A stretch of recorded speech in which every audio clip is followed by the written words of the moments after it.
Welcome to the History of the Papacy podcast, a podcast about the history of the popes of Rome and Christian Church. Prepare yourself to step behind the ropes and leave the official tour of the story of the popes and Christianity. I'm your host, Steve Guerra, and I thank you for joining me on this journey. You can find show notes, how to contact me, sign up for our mailing list, and how to support the History of the Papacy by going to our website, a2zhistorypage.com. Two great ways to support the History of the Papacy are leaving your ratings and reviews on Apple Podcasts or your podcatcher of choice. And another really great way to support the History of the Papacy is by going and joining us on Patreon at patreon.com/History of the Papacy. Your support on Patreon goes a long way to help keep the History of the Papacy sustainable for a long time in the future. There are 4 tiers of support on Patreon: Antioch, Alexandria, Constantinople, and Rome. Each of these tiers represents one of the traditional patriarchates of early Christianity. There are many great benefits to you for supporting the show on Patreon. You will receive early and advertisement-free content, bonus episodes, monthly book drawings, and most importantly, you will be included on the History of the Papacy diptychs. In traditional Christianity, the diptychs are the lists of bishops commemorated in order of their precedence.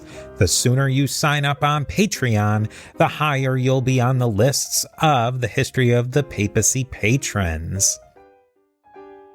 Now let us commemorate the Patreon patrons on the History of the Papacy diptychs. We have Roberto, Joran, William B., Brian, Jeffrey, Christina, John, Sarah, William H., Augustus, Keanu, and Judy at the Alexandria level, Dapo, Paul, Justin, Lana, John, and Steve, all of whom are magnificent at the Constantinople level, and reaching that ultimate power and prestige, that of the See of Rome. We have Peter the Great, Leonard the Great, Alex the Great, and Amma the Great. With that, I hope you enjoy this next piece of the mosaic of the history of the popes of Rome and Christian Church. I think that what you've said really has clarified a lot for me right off the bat. And so I guess I was in the mindset that I knew that the Mazzinis and the Jacobins, that side, they were definitely the radicals. But I guess in my mind, I was playing it out more that the monarchists in the House of Savoy was the reactionary crowd. But are they more of a moderating and modernizing influence, say, than just pure reactionary? Their party was not completely a reactionary, I wouldn't say, because the monarchists still, they wanted a liberal monarchy, which is a very different thing from an absolute monarchy. So the absolute monarchy, where you have no parliament, you have no constitution, you have no civil rights, that's a completely different thing from a liberaldom, which is what the monarchist party wanted. They wanted a system like Britain has today, so which is, maybe not as democratic, but, as democratic as Britain was at the time. So in that sense, they were not reactionary or conservatives. They were on the innovation thing for 2 main reasons: liberal and unification. Also, unification is a form of canceling the existing, because unlike the Federalists, they wanted a unified country under one king and one government, not a federal or a federation, which is a more loose form of government. They wanted a strong monarchy, similar also to, again, what Britain has today. Britain now has devolved some powers to Scotland and Wales, but it's one of the more centralized country in the world still. So they wanted a centralized country, so more modern in their way of thinking. Then modern, depends on the point of view, obviously. So they wanted a centralized country and they wanted a liberal monarchy. So I wouldn't call them reactionary. Amongst these three groups, then, would you say that there really was an idea that the peninsula needed to be unified in some way, that was pretty much the general feeling going on, at least amongst maybe not, maybe let's avoid the people at a moment, for the moment, because I mean, in the grand scope of things, sometimes the people really don't matter, but amongst the leaders and the intelligentsia. It's hard to say, but yeah. So that's all these three groups wanted unification in different ways and forms, but they wanted unification. As I said, there were also the ones that didn't want it, but I will say they became increasingly a minority. The people that didn't want unifications were mostly foreign power, mostly Austria. Austria really didn't want Italian unification because that would mean creating a new country, potentially rival, losing. By the way, for Austria, the Kingdom of Lombardy and Venice was very important. It was 1/6 of their population, but was fully 1/3 of their revenues. So this was a rich piece of their empire. They did not want to part with it. It was really important for their they wanted what they perceived as dominion of Europe. You have to understand that Austrians also played a lot on the chess game in Germany, and in Germany their big rival was Prussia, but you had a lot of small states in between, and they needed that power coming from having this big empire, including this dominion in Italy, in order to be stronger also in Germany, and they extended their influence in Germany. So that is really the power that all these separate groups want to defeat. And it's not easy to defeat, as we shall see very soon. Steve here again. We are a member of the Parthenon Podcast Network, featuring great shows like Josh Cohen's Eyewitness History and many other great shows. Go to Parthenon Podcast to learn more. And now, here is a quick word from our sponsors. The idea of a unified Italian people, who are they thinking were Italians? Because into Switzerland, there's people who speak at least a dialect of Italian and would maybe identify as Italian. All along the Adriatic coast and the Balkans, islands like Corsica, Sicily, Sardinia, even into places like Greece, there was people who were thinking of themselves or spoke something akin to Italian. Who were these leaders, these thought leaders, saying these are the Italians who we want to unify? So, and this is unfortunately a very problematic topic because, and it's a very problematic topic because from this question stems the two wars. So, not specific to Italy per se, but in general for Europe. Because when Europeans started to saying, okay, we are nations, but these nations, bar few exceptions, did not have fixed borders. Everybody interpreted the border as they saw fit. So Italians, of course, they saw every piece where you have Italian speakers as part of Italy. They saw Istria, the peninsula in the northeastern Adriatic, as part of Italy, and today this is part of Croatia. They saw pieces of Dalmatia, again part of Croatia, as part of Italy. The islands, you said, the islands in the Ionian Sea, they were under Venice for centuries. One of the greatest Italian poets is from there, Ugo Foscolo. And, so a lot of people thought about those as Italian. But, the population in none of these places was 100% Italian speaker. They were all mixed up because they were not separated in nations. You had a king or an emperor that did not really care if you were Italian or German or Austrian or whatever, because this concept didn't even exist. So people just lived next to each other. And in some cases they still do, but the ethnic borders have hardened, but they were not so hard at the time. So you had areas that had 50% Italians, 40% Italians, 30% Italians, and maybe some nationalists. They will think about them as Italian, but not everybody there spoke Italian. So um, this whole concept of building the nation can have grave consequences, and it will have grave consequences, because at the end, fascism will do some damage in these borderlands, where the Italian identity mixed with others.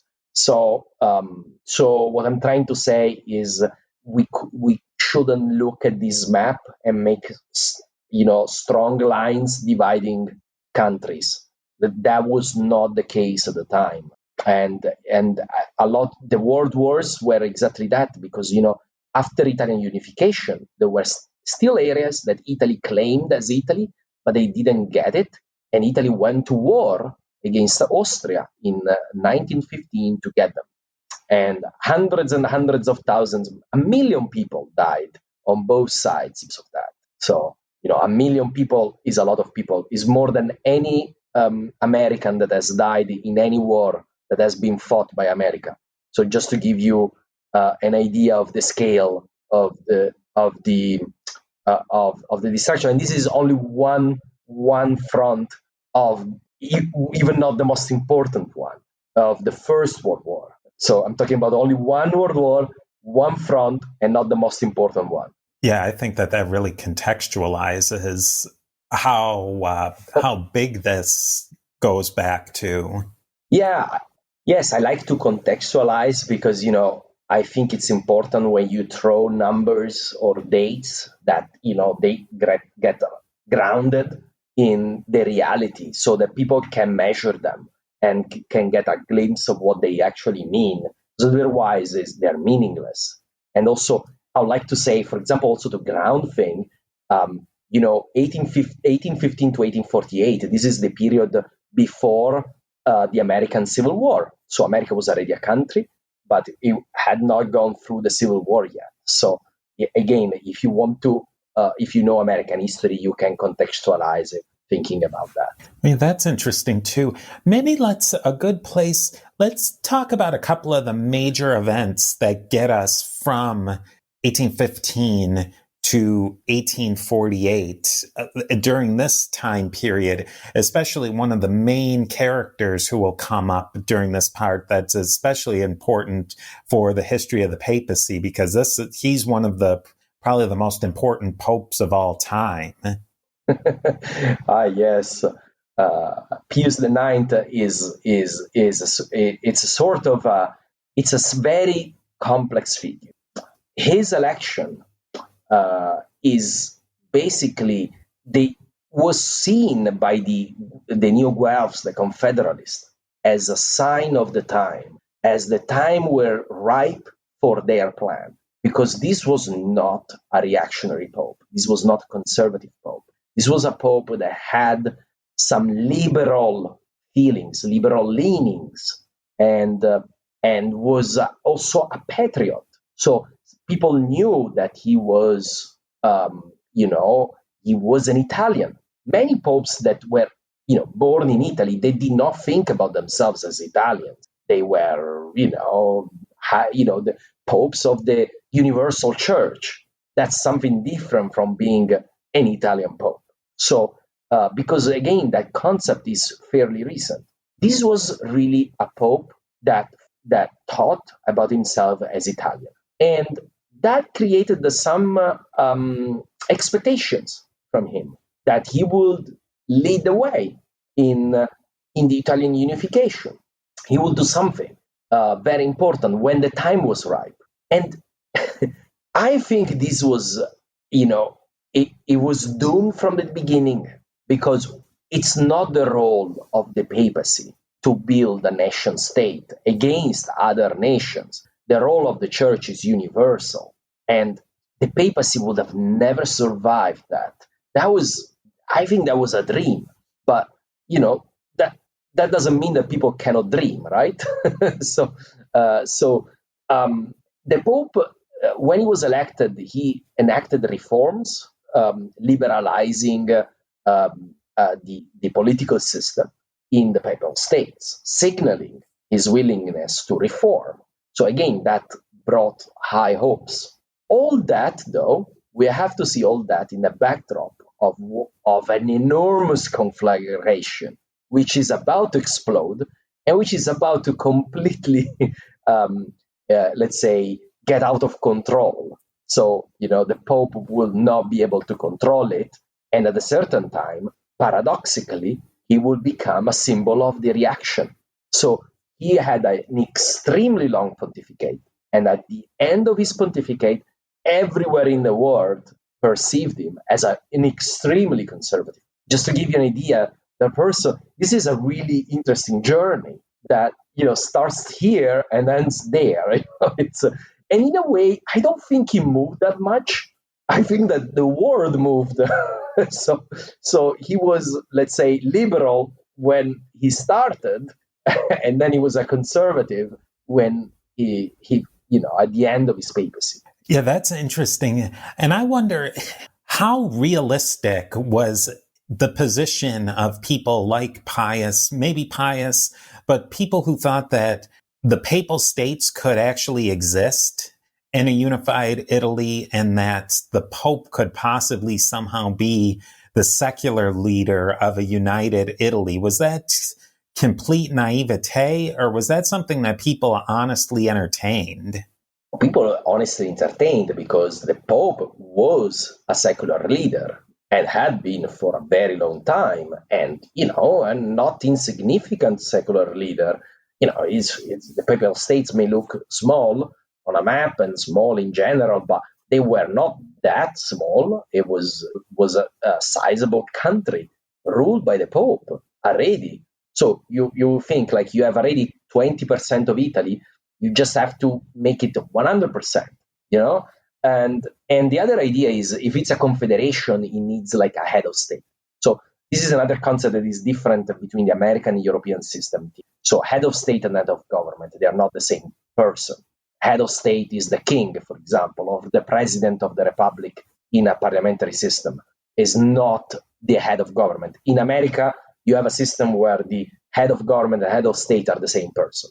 But that's not the case for nearly, I would say, all European countries. So what they were thinking is to have a head of state as the Pope, that of course will leave the government to a prime minister, elected probably, or anyway answering to a parliament. So they weren't, in that sense, is not complete naivete. You are just substituting the British system, a king with a Pope.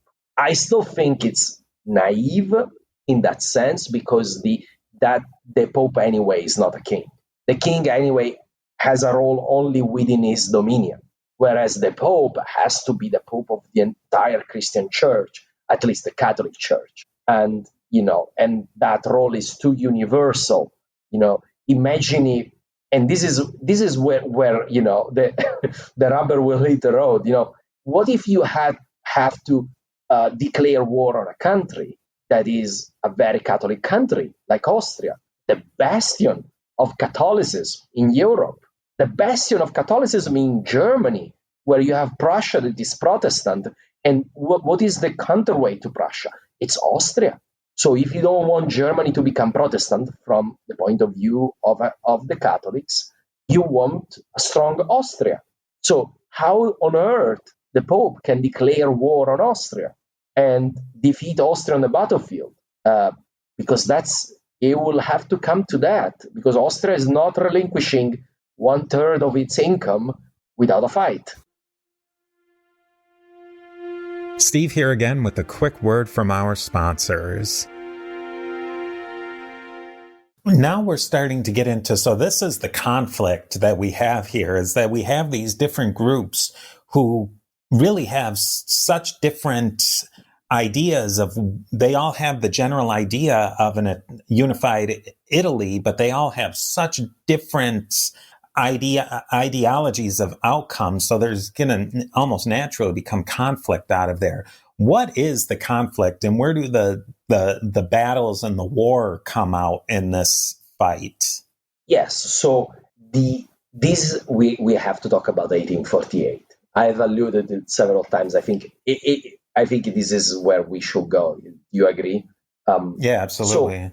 what is 1848? It's some old Italians, when I was little, still said that if a year was really bad and a confusion and something incredibly happened that year, so probably today, this year, last year maybe, they will say è successo un 48, like it happened at 48, like it's an incredible mess.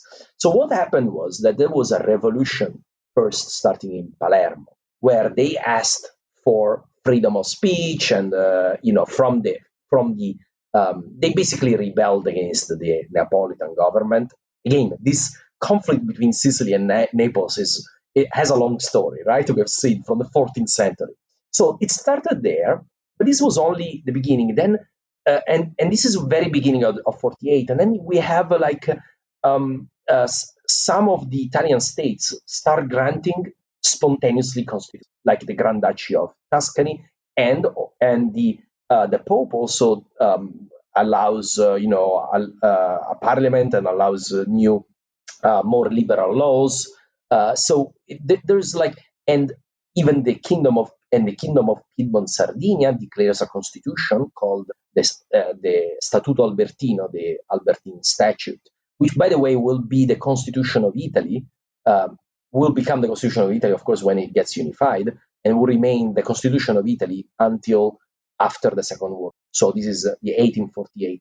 So, but then the biggest thing was in February, when Paris erupted against the monarchy. There was a sort of a proto-liberal monarchy in France. They had already a revolution in 1830, which I didn't cover because it's too much history. But sure thing, they had a kind of a more liberal king, but that was not enough for the French. They wanted a republic, so they fought against the armies of the king, and at the end they declared the Second French Republic, 1848. As soon as they declared the Second French Republic, it was like, imagine these are the people that went through the French Revolution, and they know what happens when France declares a republic. So the news spread like wildfire from every single country. You can even measure by the distance from Paris, how long it takes for the news to travel from Paris. Every single country in Europe erupts at the same time. You have all the Germans go against the Prussian king. They demand the constitution from Prussia. Remember, one of the three autocratic powers, and they get it. And then the unthinkable happened in March. Vienna revolts against the Austrian, and Metternich, the arbiter of Europe for 40 years, is sent to pension. And the Austrian emperor has to let Austrians start having some freedoms. This is like huge news. This means the entire order built after 1815 is about to collapse.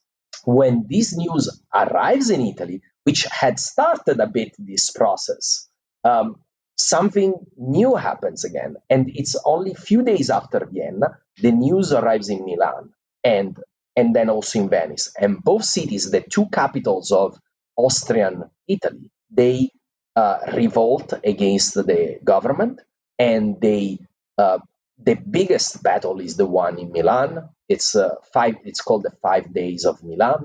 Basically, the entire city fights the army. The Austrian army is a significant piece of the Austrian army that was headquartered in Milan by led by the Marshal Radetzky.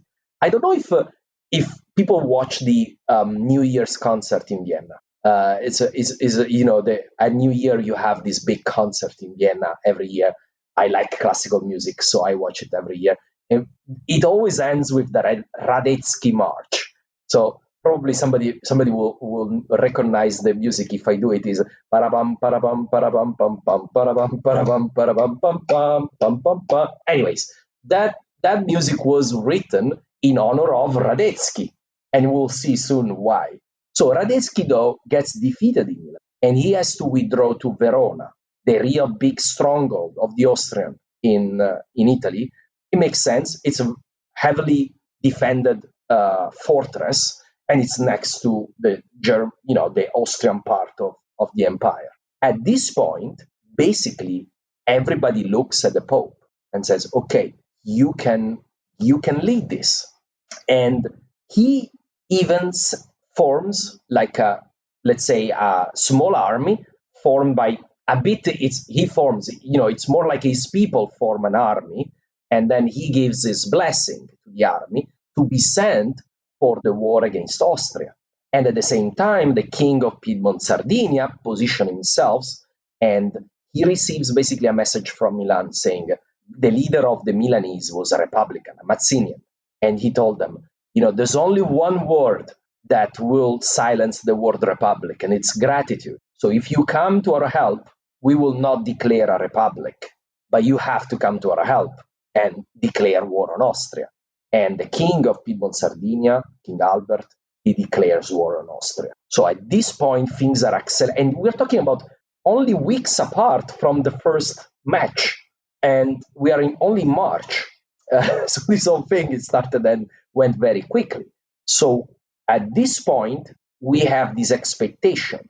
And people are looking, is it going to be the king of Piedmont Sardinia or the Pope leading this thing, whatever this thing is? And the Pope kind of, at this last minute, he realized that he cannot really declare war on Austria. He sends word to the army that he sent to the north saying, you cannot attack Austria. You can defend the Papal States, but you are not, I repeat, not allowed to invade Austria. At which point the army invades Austria. And they said, we don't care. We don't care what you're saying. So we will just do whatever we want. And this is when the situation spiraled out of control of the hands of Pius. He realized he could not lead a war effort against Austria. He had cold feet, and the people then decided, okay, if there has to be a leader, then it has to be the king of Piedmont Sardinia. At this point, though, something funny happens, that Radetzky is a great general, and he, instead of fighting the Piedmont Sardinia, he goes against the army of the Pope, defeats them, and makes them surrender. Then he swings towards west, defeats also the army of Piedmont Sardinia. It was a well-trained, a good army, but it was not as strong as the Austrian army. And at this point, we are towards the end of 48. There's an armistice between Piedmont. It's not an armistice; it's more like they decide not to stop fighting for a few months. But there's nobody has yet said we give up. But basically, the Austrians recover Milan, which was the big prize. During the winter of 1848 and 1849, then the situation just spirals out of control in Rome. The Pope tries to nominate prime ministers that are liberal-leaning, but that does not placate the public opinion. And at a certain point, his prime minister is killed in the streets, and the Pope realizes he's not safe anymore in Rome, and he escapes. He escapes to Gaeta. Is a small town, the first town in the Kingdom of the Two Sicilies. I haven't mentioned the Kingdom of the Two Sicilies in this story because they did play a part, because the King of Naples, he sent a small army towards the north, which probably the patriots wanted them also to join in the effort to kick the Austrian out. But then he also got called them back and sent instead to quell the rebellion in Sicily, which he did. So at this time, the Pope escapes to the Kingdom of the Two Sicilies, and this is what breaks really the relationship between the Pope and the liberal forces, because at this point, in Rome, they declare the Roman Republic. So Mazzini actually comes to Rome. Garibaldi is there too, and they declare the Republic of the Roman Republic. And as I was saying, already declaring a constitution was a big thing. Declaring a republic is really like saying, we really want something truly innovative. But it's a Roman republic, so it's a republic only of the papal states. But they declare the republic, and there's even elections. Anyways, so I don't want to go too much further, but I just want to give you an idea of what happened in this year, in very confusing years. If you want, then we can go to the end game, because the end game is that all this fails. So the incredible thing of the revolution 1848, and I have only narrated a little piece of it related to Italy, and really in few words you can say a lot more about it. But overall, over the months, basically the forces of revolution starts receding as the force of reaction reorganize. In Prussia, in Austria, the Hungarians are defeated. The Germans, the German attempt to create a nation is defeated as well. And then when the Piedmont Sardinia restarts the war, is defeated by the Austrians, by Marshal Radetzky, which kind of spells the end for the Roman Republic as well.